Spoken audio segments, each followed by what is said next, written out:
talking about the freedom which comes when you know that you're it forever and ever and ever. And it'll be so nice when you die, because that'll be a change. But it'll come back some other way.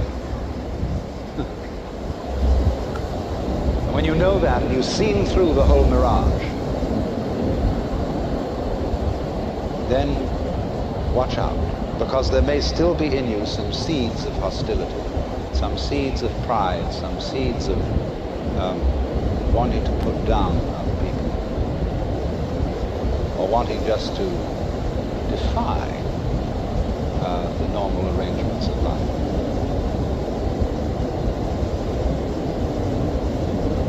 You get to the point where you learn to act without making decisions. Or rather, to use a more exact word, without choosing. Krishnamurti talks a great deal about being choicelessly aware. And he says freedom is precisely the state of not having to choose. Now that sounds quite paradoxical, because we're always talking about freedom of choice.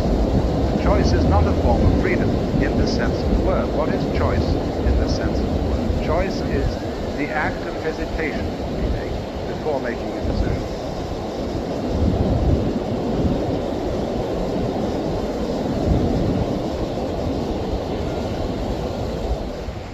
Human beings are largely engaged in wasting enormous amounts of psychic energy in attempting to do things that are quite impossible.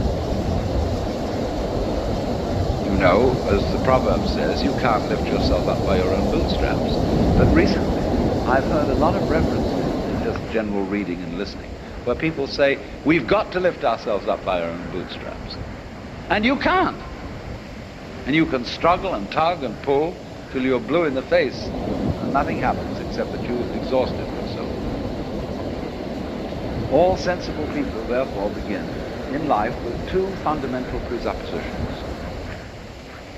You are not going to improve the world, and you are not going to improve yourself. You are just what you are. And once you have accepted that situation, you have an enormous amount of energy available to do things that can be done.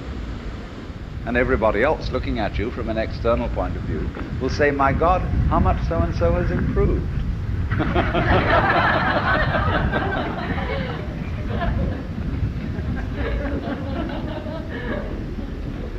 But I know, I mean, hundreds of my friends are at work on enterprises to improve themselves by one religion or another, one therapy or another, this system, that system, and I'm desperately trying to free people from this.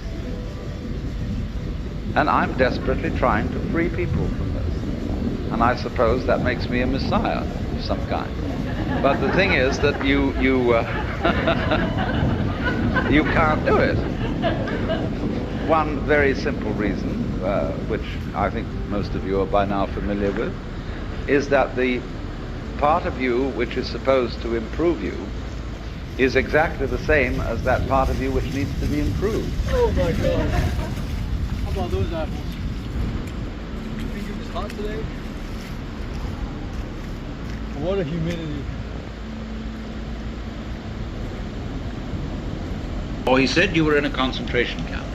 You've been there so long that you gave up all hope whatsoever, ever getting out. You were just going through this miserable, boring, degrading grind, week after week after week. Nobody paid the slightest attention as an individual. You knew you would never get out, and you accepted it. And suddenly, something changed. It's an extraordinary feeling. Or he said you were a displaced refugee. You had lost your family. You didn't know whether they even existed. You were miles from your home. You didn't know whether it existed. You had lost your job, your very identity. You were absolutely nowhere. And you accepted it. And suddenly, you're as light as a feather and free as the air.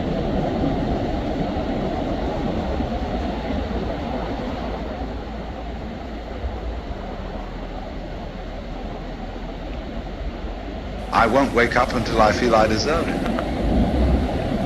I won't wake up until I've made it difficult for me to wake up. So I invent for myself an elaborate system delaying my waking up. I put myself through this test and that test, and when I feel it's been sufficiently arduous, then I may at last admit to myself who I really am and draw aside the veil and realize that after all, when all is said and done, I am that I am, which is the name of God.